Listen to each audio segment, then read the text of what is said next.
দুনিয়ার জমিনের মধ্যে যারা আসছে দুনিয়াতে আখিরাত সাজানোর জন্য, দুনিয়া আল্লাহ তাআলা দিবেন আখিরাত সাজানোর জন্য, আখিরাত সাজাবে।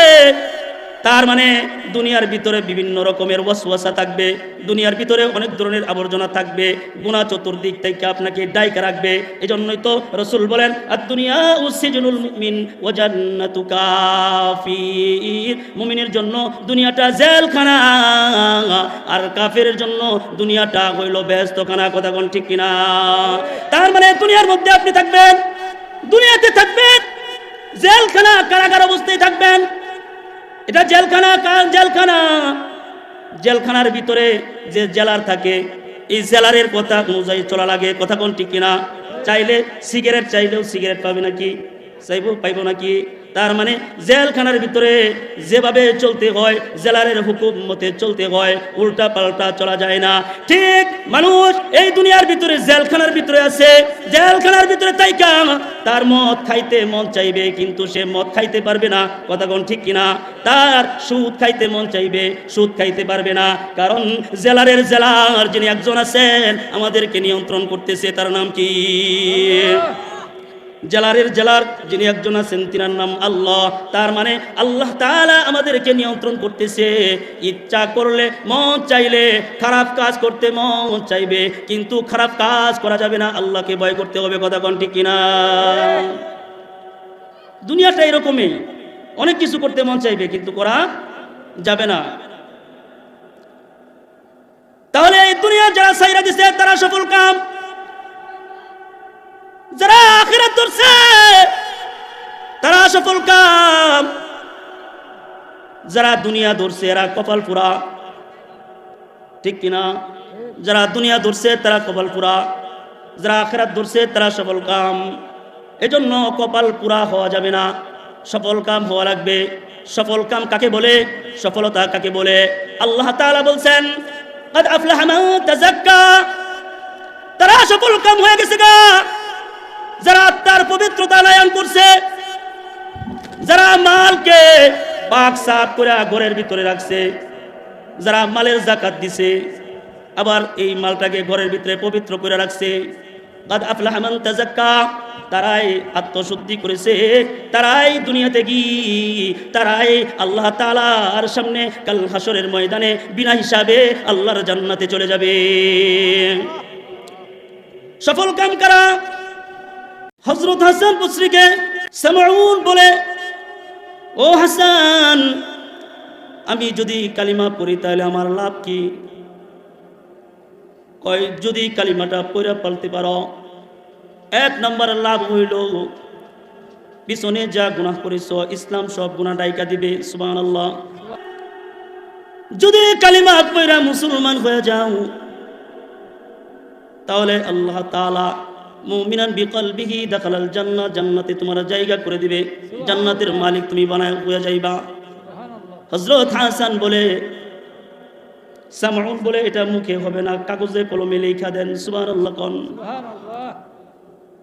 হযরতে হাসান বসরি কাগজে কলমে লেখা দিছেন, যদি কেউ কালিমা পড়ে মুমিনান বিকলবিহি দাখালাল জান্নাহ, আল্লাহ তাআলা তাকে জান্নাত দান করবে। এই কাগজটা লিখে হযরত হাসান বসরি রাহমাতুল্লাহি আলাইহির কাছ থেকে নিছেন, কাগজটা পড়ছেন, পয়রা আবার এই কাগজটা হযরত হাসান বসরির কাছে রাখলেন। বলে গো হাসান, এই যে কাগজটা আমি আপনার কাছে আমানত রাখলাম, আমি যদি মরে যাই গো হাসান, আমি মরে গেলে আপনি নিজে আমাকে গোসল করাইবেন। ও হাসান, আমি মরে গেলে আপনি নিজে আমার জানাজার নামাজটা আপনি নিজে পড়াবেন। ও হাসান, আমি মরে গেলে আপনি নিজের হাতে আমাকে কবরের মধ্যে রাখবেন। সবাই যখন আমাকে ছাইরা কবর থেকে চলে যাবে, আপনি আপনার নিজের হাতে যে কাগজটা আপনি জান্নাতের সনদ দিবেন, এটা আপনি আমার কাপড়ের ভিতরে রাখবেন। সবাই যখন আমাকে ছাইরা চলে যাবে, আমি সামউন একা হয়ে যাব। কাগজটা কবরের মধ্যে শু করব। হাসান বসরি আমাকে জান্নাতের সনদ দিছে, এত প্রশ্নের জবাবের দরকার নাই। এই কাগজটা আমি হাসরের ময়দানে আমি এটাকে সামনে দাঁড় করাবো। এই জান্নাতের সনদটা আমি আল্লাহ তাআলার সামনে আমি ধরবো। সুবহানাল্লাহ কোন বলবো, আল্লাহ তোমার হাসান বলেছে কেউ যদি কালিমা পড়ে মুসলমান হয়ে যায় তাহলে সে নাকি জান্নাতি। ও আল্লাহ, দুনিয়া বাদ দিছি, আখিরাত ধরছি, আখিরাতের উপরে বিশ্বাস করছি, মহব্বত আনছি। আল্লাহ দুনিয়া বাদ দিলাম, আখিরাত ধরলাম। আল্লাহ তোমার হাসান আমাকে জান্নাতের সনদ দিছে, আল্লাহ তুমি আমাকে মাফ করে দাও।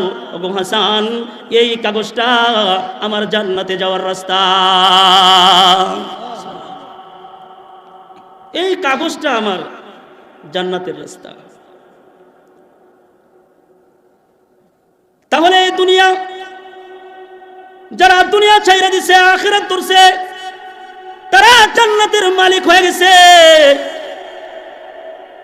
দুনিয়া এটা চাকচিক্যময় দুনিয়া, যেটাকে দেখছেন নগদ দুনিয়া। আল্লাহ তাআলা বলেন, তোমরা কি আখিরাতের উপরে নিজের দুনিয়াকে প্রাধান্য দাও? এটা তোমরা মনে করো নাকি যে আখিরাতের তুলনায় দুনিয়ার দামি, এমন ভাবো নাকি? না না, আখিরাতের তুলনায় দুনিয়া ভালো না।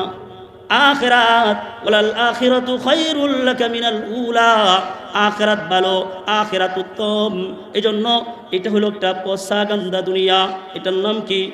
এইটা পসাগান্দা দুনিয়া। এটা আপনাকে শো করতেছেন, কিন্তু এটা শো করতেছেন আল্লাহ। দেখেন এই নগদ দুনিয়া দিলাম, নগদ দুনিয়ার প্রতি মানুষের মহাব্বত বেশি নাকি আমি আল্লাহর মহাব্বত তার দিলের ভিতরে বেশি? কথা কোন ঠিক কিনা? দেখি দুনিয়ার মহাব্বত তার দিলে বেশি নাকি আমার দিকে তার মহাব্বত বেশি? মানে আমিলা সালিহান মিন যাকারিন আও উনসা ওয়া হুয়া মুমিন।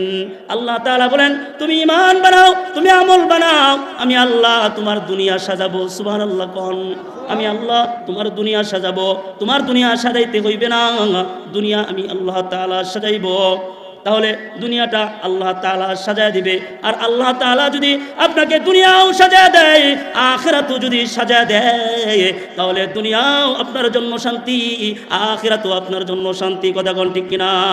রব্বানা আতিনা ফিদ দুনিয়া হাসানাতাও ওয়া ফিল আখিরাতি হাসানাতাও ওয়া কিনা আযাবান নার। আল্লাহ দুনিয়ার কল্যাণ তুমি আমারে দান করো, আখিরাতের কল্যাণও তুমি আমারে দান করো, জাহান্নামের আগুন থেকে তুমি আমারে বাঁচাও। কথা কোন ঠিক কিনা? চাকচিক্যময় করে আল্লাহ তাআলা এই দুনিয়া সাজাইছেন। এই দুনিয়া পসাগান্দা দুনিয়া, কারণ এই দুনিয়াটা অস্থায়ী, আখিরাত স্থায়ী। কথা কোন ঠিক কিনা? দুনিয়া অস্থায়ী, আখিরাত স্থায়ী। এজন্য মানুষ দুনিয়াতে থাকবে, কিন্তু তাদের নজরে আল্লাহ থাকবে। সুবহানাল্লাহ। আল্লাহ তাআলা সুখ দুঃখ দিয়া দুনিয়া সাজাইছেন। কবি সুখ হ্যায় कभी दुख है, यही का नाम दुनिया है। अभी क्या था अभी क्या है, यही दुनिया बदलती है। कभी सुख है कभी दुख है, यही का नाम दुनिया है। अभी क्या था अभी क्या है, यही दुनिया बदलती है। এই দুনিয়া কখনো কখনো সুখ, কখনো কখনো দুঃখ, কখনো কখনো হাসি, কখনো কখনো কান্না, এই নিয়ে দুনিয়া। কথা কোন ঠিক কিনা? পরিবর্তনশীল দুনিয়া। এই যে আপনি হাসতেছেন, আপনার সন্তান জন্মগ্রহণ করছে, আপনি হাসতেছেন, কিছুক্ষণ পর খবর আসছে আপনার মা মরে গেছে, আপনি হাসার বদলে আপনি কাঁদতেছেন। কথা কোন ঠিক কিনা? দুনিয়ার জমিনের মধ্যে যারা আসছে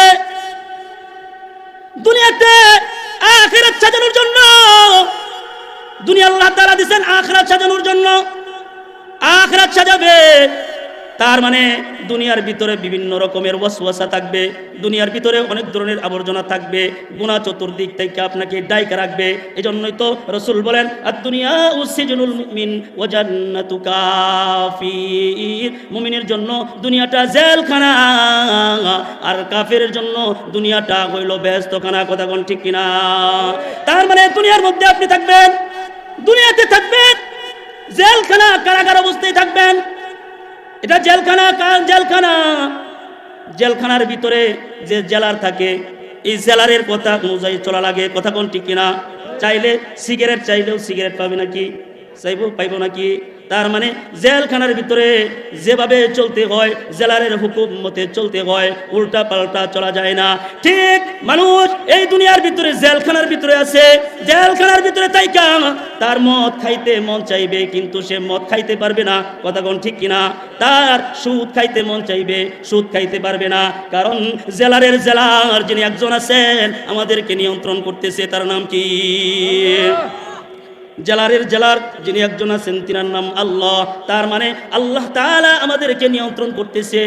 ইচ্ছা করলে মন চাইলে খারাপ কাজ করতে মন চাইবে, কিন্তু খারাপ কাজ করা যাবে না, আল্লাহকে ভয় করতে হবে। কথা কোন ঠিক কিনা? দুনিয়াটা এরকমই, অনেক কিছু করতে মন চাইবে কিন্তু করা যাবে না। তাহলে এই দুনিয়া যারা ছাইরা দিছে তারা সফল কাম, যারা আখিরাত ধরছে তারা সফল কাম, যারা দুনিয়া ধরছে এরা কপাল পুরা। ঠিক কিনা? যারা দুনিয়া ধরছে তারা কপাল পুরা, যারা আখিরাত ধরছে তারা সফল কাম। এজন্য কপাল পুরা হওয়া যাবে না, সফল কাম হওয়া লাগবে। সফল কাম কাকে বলে? সফলতা কাকে বলে? আল্লাহ তাআলা বলছেন قد أفلح من تزكى, তারা সফল কাম হয়ে গেছে গা যারা তার পবিত্রতা আনয়ন করছে, যারা মালকে পাক সাফ করে ঘরের ভিতরে রাখছে, যারা মালের যাকাত দিছে, আবার এই মালটাকে ঘরের ভিতরে পবিত্র করে রাখছে। قد أفلح من تزكى, তারাই আত্মশুদ্ধি করেছে, তারাই দুনিয়াতে তারাই আল্লাহ তাআলার সামনে কাল হাসরের ময়দানে বিনা হিসাবে আল্লাহর জান্নাতে চলে যাবে। সফল কাম কারা? আল্লাহ তাআলা বলেন ওয়াযাকারা ইসমা রাব্বিহি ফাসাল্লা, তারাই পবিত্রতা আনয়ন করছে, তারাই আত্মশুদ্ধি করেছে, যারা আল্লাহকে অধিক পরিমাণে স্মরণ করে আর নামাজ আদায় করে। সুবহানাল্লাহ বিহামদি। खुदा याद आती है जिनको, खुदा याद आती है जिनको देखे कर नूरों का पुतले, नबूवत से वारिस है, यही है जिल्लुर रहमानी, यही है जिनको सुने को, यही है जिनको सुने को फजीलत है इबादत पर, इन्हीं की इत्तिका पर नज़र करती है मुसलमानी, इन्हीं का इत्तिका पर नज़र करती है मुसलमानी। रहे दुनिया पे लेकिन दिल कुल्लिस दुनिया से बेतल्लुक, रहे दुनिया पे लेकिन दिल कुल्लिस दुनिया से बेतल्लुक, फिरे दरिया पे गर्द जना कपूरू को लगे पानी। যারা দুনিয়া থেকে তারা গুলো এরা দুনিয়ার উপরে চলতেছে, এরা পানির উপর দিয়া চলতেছে, পানি উপরে চলতেছে, কিন্তু এদের পায়ের পাতায় পানি লাগে না। আর যারা দুনিয়া থেকে এরা দুনিয়ার জমিনে চলতেছে, এরা আল্লাহ ছাড়া কিছু বুঝে না। সুবহানাল্লাহ বিহামদি। এরা আল্লাহ ছাড়া কিছুই বুঝে না। বাল তুসিরুনাল হায়াতাদ দুনিয়া, দুনিয়াটা কম দামি, দুনিয়াকে তোমরা প্রাধান্য দাও আখিরাতের উপরে, কিন্তু না, দুনিয়া দামি না, আখিরাত দামি। ওয়ালাল আখিরাতু খায়রুল লাকা মিনাল উলা, আখিরাত দামি, আখিরাত ভালো। আখিরাতের মালিক যদি হইতে চাও, আত্মশুদ্ধি যারা করেছে তারাই আল্লাহ পাকের জান্নাতের মালিক হয়ে গেছে। সুবহানাল্লাহ। আমরা মনে করি যে সফলতা এইটা মনে হয় যে কারো যদি স্বাস্থ্য বেশি হয় তাহলে মনে হয় যে এটা সফলতা। অনেকেই বলে স্বাস্থ্যই সুখের মূল। কথা কোন ঠিক কিনা? মসজিদ থেকে দুইজনে জুতা চুরি করছে, একজন হলো মোটা আর একজন হলো পাতলা, মানে হ্যাংলা। জুতা চুরি করে ধরা খাইছে, ফিটনা বেশি খাইব কেডা? যার স্বাস্থ্য বেশি, ঠিক না? যার স্বাস্থ্য বেশি ফিটাটা ওই বেশি খাইব স্বাস্থ্যের কারণে। তার মানে স্বাস্থ্যই সুখের মূল না, স্বাস্থ্যের ভিতরে সফলতা না। কেউ মনে করে অর্থ সম্পদেই মনে হয় সবচেয়ে বড় সফলতা, আবার কেউ মনে করে চেয়ার ধইরা রাখা সফলতা। কথা কোন ঠিক কিনা? তার মানে আজকে তুমি চেয়ারে, কালকে তুমি জেলখানার ভিতরে, তার মানে চেয়ার ধরে রাখার ভিতরে সফলতা না। একজনে মাছ মারতেছে 4-5 জন নিয়া, ঘন্টার পর ঘন্টা দাঁড়ায় রয়েছে বসি নিয়া, মাছ ধরে না। তো হঠাৎ করে একজনের ছিপের মধ্যে, বসির মধ্যে মাছ একটা উঠছে। এখন এই মাছ উঠার পরে আবার মাছটা বসি থেকে লাফ দিয়া সিরা পানিতে পড়ে গেছে। এখন বলেন যে মাছটা পাইলো আর যারা পাইলো না, যে পায়া যে আফসোস তার ভিতরে রয়েছে, আর যারা পাইছে না তাদের ভিতরে এই আফসোসটা নাই। কথা বলেন ঠিক কিনা? এটা তার ব্যর্থতা, এটার ভিতরে সফলতা না। সফলতা কি? কাঙ্ক্ষিত বস্তু হাতে আসার পর স্থায়ীভাবে দইরা রাখার নাম সফলতা। সুবহানাল্লাহ। কোন অস্থায়ী দুনিয়া থেকে স্থায়ী আখিরাতের দিকে সফলতা, স্থায়ী আখিরাতকে ধরে রাখার নাম সফলতা। এই সফলতা যখন আপনি গ্রহণ করতে পারবেন, এই সফলতা যখন আপনি ধরার চেষ্টা করবেন, তখন আপনার সামনে মহা বিপদও আসতে পারে। এই বিপদগুলোকে পিছনে ফেলে যখন আপনি সফলতার সিঁড়ি পর্যন্ত পৌঁছতে পারবেন, তখন হলো আসল সফলতা। এজন্যই তো সফলতার সিঁড়িতে যখন আপনি উঠবেন, আল্লাহ তাআলা বলতেছেন যে সফলতার সিঁড়ি যখন তুমি ধরতে চেষ্টা করবা, তখন তোমাদেরকে বিভিন্ন রকমের পরীক্ষা আমি আল্লাহ তাআলা করব। ওয়ালানাবলুওয়ান্নাকুম বিশাইইম মিনাল খাউফ ওয়ালানাবলুওয়ান্নাকুম বিশাইইম মিনাল খাউফি ওয়াল জু'i ওয়া নাকসিম মিনাল আমওয়ালি ওয়াল আনফুসি ওয়াস সামারাত ওয়া বাশশিরিস সাবিরিন। আল্লাহ তাআলা কয় ওয়ালানাবলুওয়ান্নাকুম, আমি কিন্তু তোমাদেরকে অবশ্যই পরীক্ষা করব। বিশাইইম মিনাল খাউফ, আমি আল্লাহ তাআলা ভয়ের দ্বারা তোমাদেরকে পরীক্ষা করব। ওয়াল জু', আমি আল্লাহ তাআলা তোমাদেরকে ক্ষুধার তরাইকা পরীক্ষা করব। আল্লাহর ভয় দেখায় আপনাকে পরীক্ষা করব, ক্ষুধার তরাইকাও পরীক্ষা করব। দেখেন লম্বা আলোচনা, সময়ও কম, যেহেতু রাত্র হয়ে গেছে, আপনাদেরকে আমি আর কষ্ট দিব না, আলোচনা শর্টকাট করে দিচ্ছি। সুখে দুঃখে আপনারা শুকরিয়া আদায় করবেন। হাজী আমদাদুল্লাহ মুহাজিরি মক্কি রহমতুল্লাহি আলাইহি, তিনি হজ্জে বাইতুল্লাহ যাচ্ছেন, ওনার মাল চুরি করে নিয়ে গেছে। হজে গেলে মানুষ বাড়ি ঘর নিয়ে যায় না, অল্প সামান নিয়ে যায়, ওই সামান চুরি করে নিয়ে গেছে। হুজুরের কাছে খবর আসছে, হুজুর আপনার মাল চুরি করে নিয়ে গেছে। হুজুর কয় ইন্না লিল্লাহ, প্রকান্তরে আবার বলতেছে আলহামদুলিল্লাহ। কিছুক্ষণ পর আবার খবর আসছে, হাজী সাহেব আপনার মাল চুরি করে নিয়ে যেতে পারে নাই, পাটকে ধরা খায় গেছে। সুবহানাল্লাহ। আবার বলছেন আলহামদুলিল্লাহ। তো ছাত্র জিজ্ঞেস করতেছে, উস্তাদজি মাল চুরি করে নিয়ে গেছে, আপনি বললেন আলহামদুলিল্লাহ, মাল পুনরায় আবার ফেরত পাইলেন, বললেন আলহামদুলিল্লাহ, বুঝলাম না। হাজী আমদাদুল্লাহ মুহাজিরি মক্কি রহমতুল্লাহি আলাইহি বলে, আমার মালের দ্বারাই হয়তো চোরের উপকার হবে। মাল চুরি করে নিয়ে গেছে, হতে পারে আমার মালের দ্বারাই চোরের উপকার হবে, এই জন্য বলছি আলহামদুলিল্লাহ। হজের সফর অল্প সামান নিয়ে গেলে কষ্ট হয়ে যায়, আসমানের মালিক খুশি হইয়া আমার মাল আমারে ফেরত দিছে, এই জন্য আবার শুকরিয়া আদায় করছি আলহামদুলিল্লাহ। হার হালতে শুকরিয়া আদায় করা।